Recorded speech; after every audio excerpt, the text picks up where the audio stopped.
Katika Wathesalonike wa pili sura ya 2 mstari wa 10 anasema, na katika madanganyo yote ya udhalimu kwa hao wanaopotea, kwa sababu hawakukubali kuipenda ile kweli wapate kuokolewa. Kwa hiyo Mungu hawaletea nguvu ya upotevu ili wauamini uongo.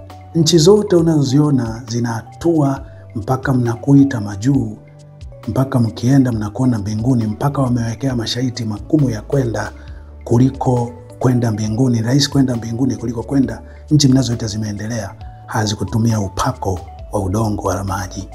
Zilikabili tatizo. Tatizo lolote unaloliona ni mwanadamu amelisababisha. Mwanadamu ukimkabili tatizo linaondoka. Wanadamu, naambieni, matatizo mlionayo yamesababishwa na watu. Wakabilini watu walio chanzo cha matatizo.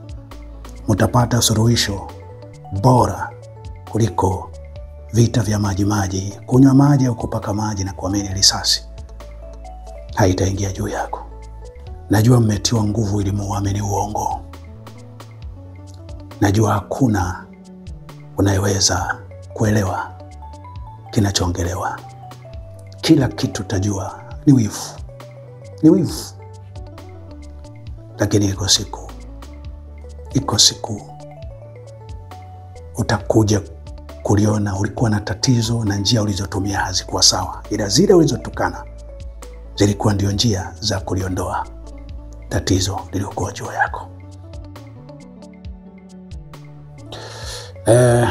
Upako ulio juu ya watekaji, wauaji, wanaotua ovyo Tanzania, iwe ni polisi, usalama wa taifa na mamlaka ya kishetani ya damu iliyotukalia Tanzania, ndio upako ulio juu ya Mwamposa. Vinashirikiana sana.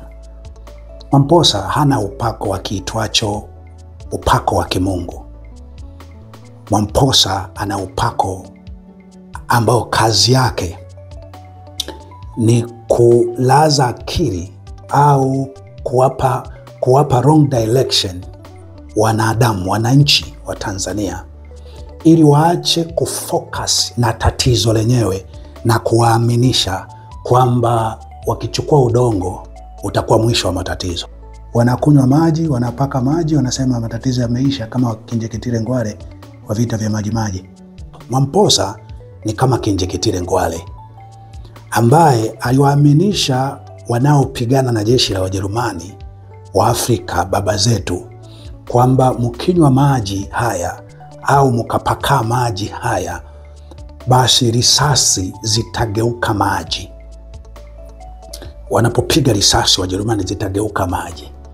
Kilichofanyika, baba zetu waliuawa vibaya mno, kwa sababu njia ya kukabili yale matatizo haikuwa munywe maji, haikunywa mupake maji.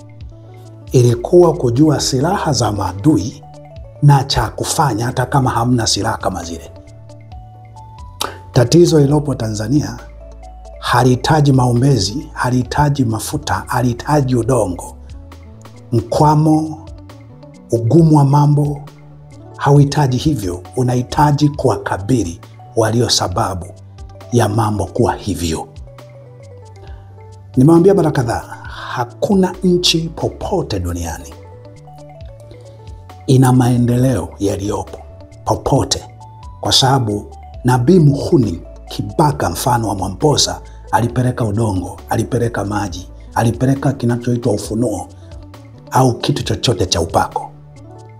Nchi zote unazoziona zimetoka kwenye mikwamo ya kijinga hii ambayo watu wanaenda kuombewa, ya kilimo, sijui nipate mazao mengi, biashara zangu ziende vizuri, mikosi iondoke, sijui waliokufa Mungu awapige waliowaua, sijui pengine wafufuke, magonjwa yatoke. Nchi yoyote unayoiona haina matatizo hayo. Halikutokana na vibaka kama Mwamposa.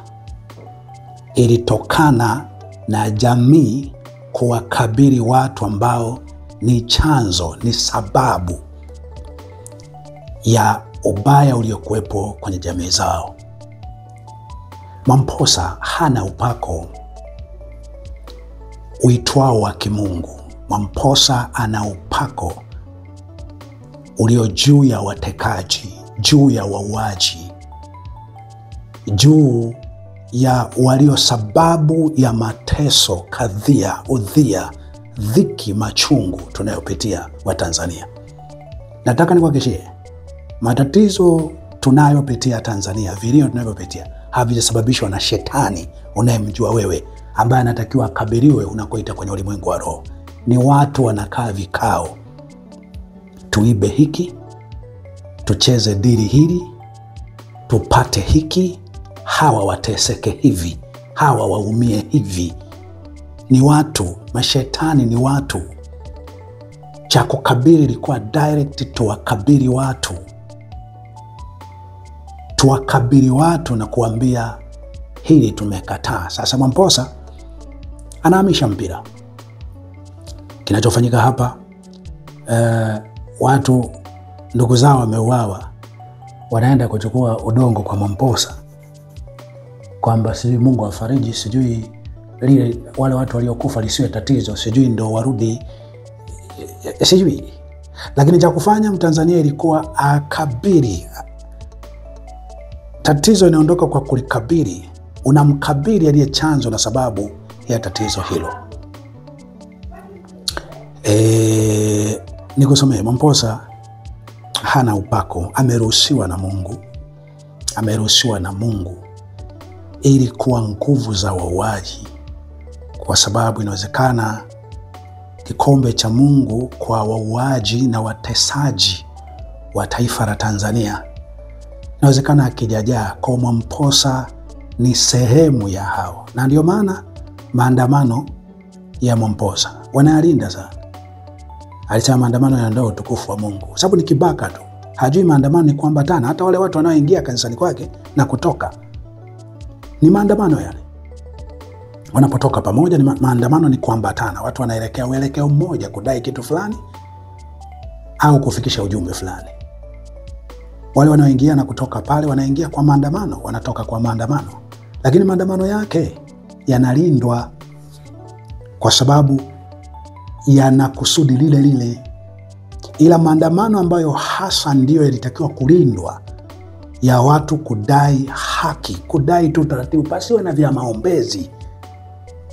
Iwe tu kila mmoja afuate utaratibu. Mungu anasema nimewapa hizi sheria, mtakapozitenda sheria, mtakapozitenda, mataifa yote watajua mna akili. Sheria ni utaratibu bora unawekwa na watu, unaoweka mipaka na himizo la nani afanye nini wakati gani ili kitokee nini. Sheria ni mkondo, ni utaratibu wa kufikia mipango walionayo watu. Wala sheria sio hizi za kuviziana tunazoviziana sisi kwenye nchi zetu. Sio hizi. Sio hizi. Sio kazi ya sheria kubishaniana mahakamani, kuviziana, kuibiana, kuumizana.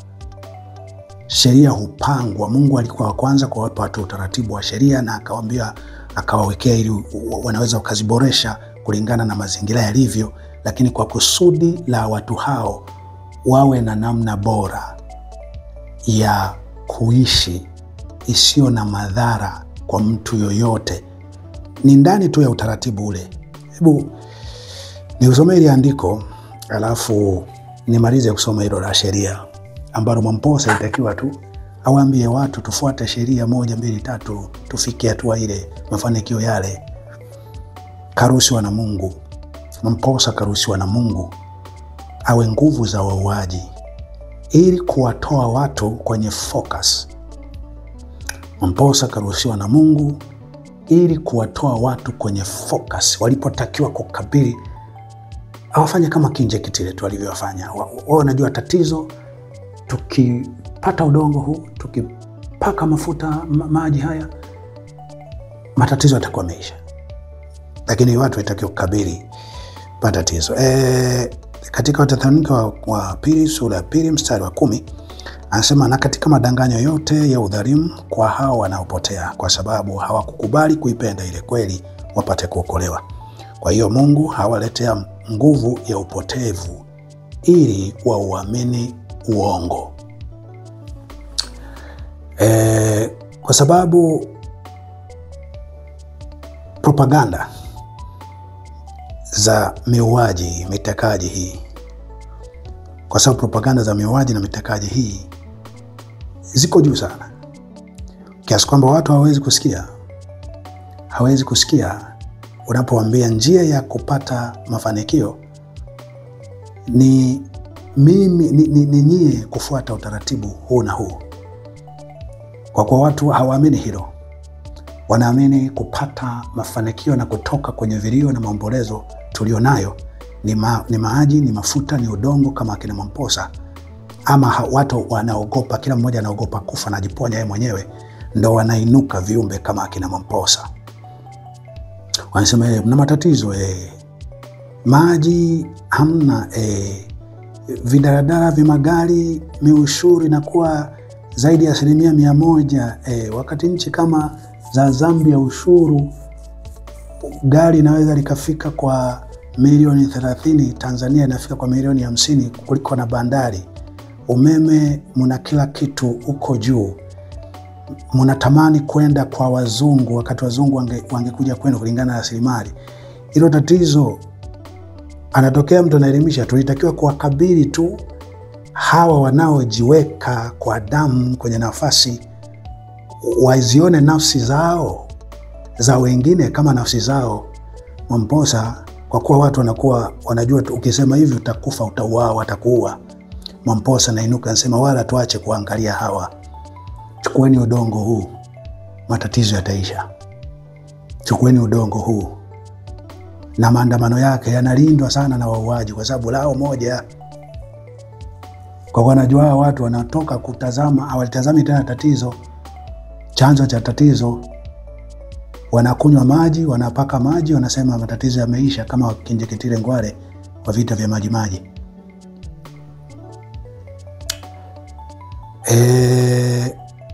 Katika kumbukumbu nikusomee kuhusiana na sheria. Mungu ndiye aliyekuwa kwanza kutoa sheria.